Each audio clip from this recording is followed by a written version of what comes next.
Ayan, isang magandang morning, Luzon, Visayas, Mindanao.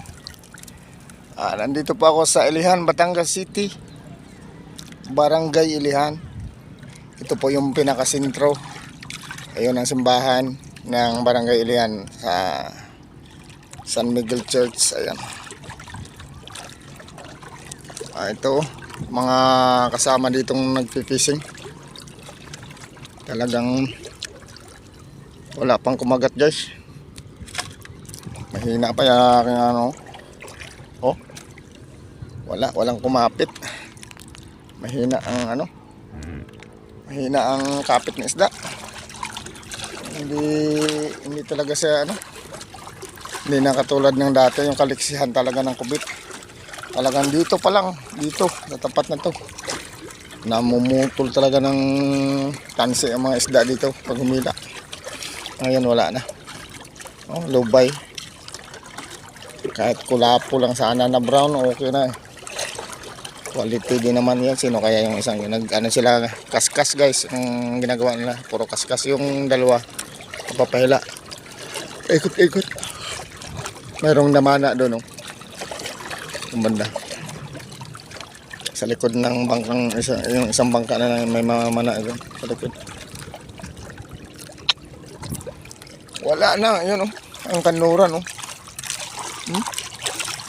Yun, kanluran.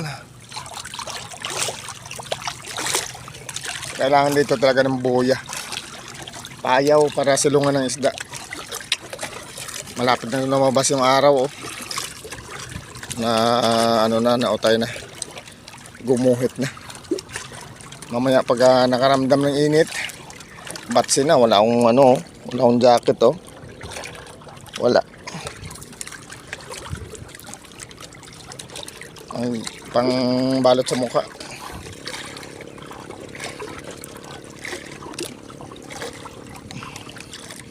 Tapos pantalon na. Uy! Parang may humila. Parang may humila. Maliit. Tuko siguro. Lumabas na si araw. Ayan, oh. Ayan na, lumabas na.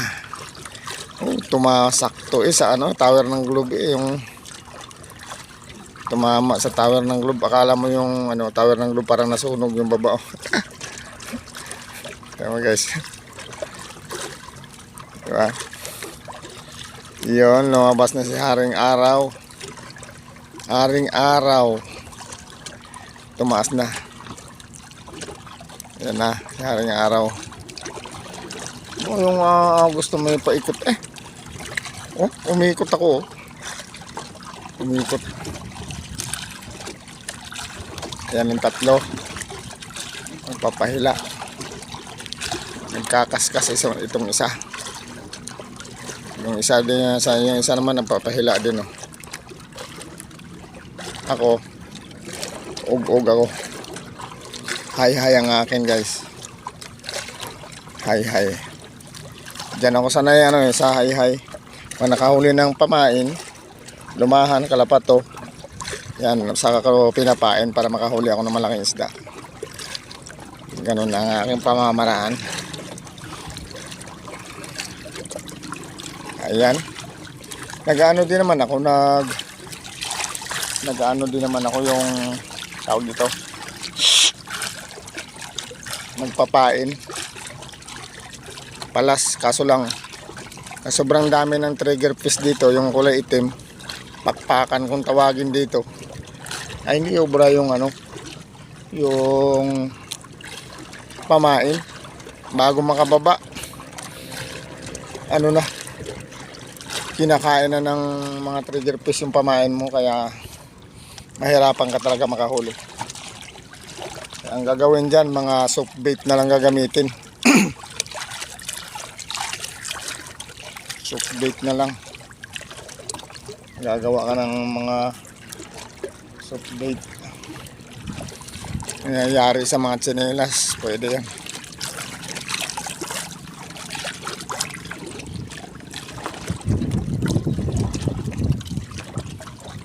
Aray ko, ano ba to? Wala.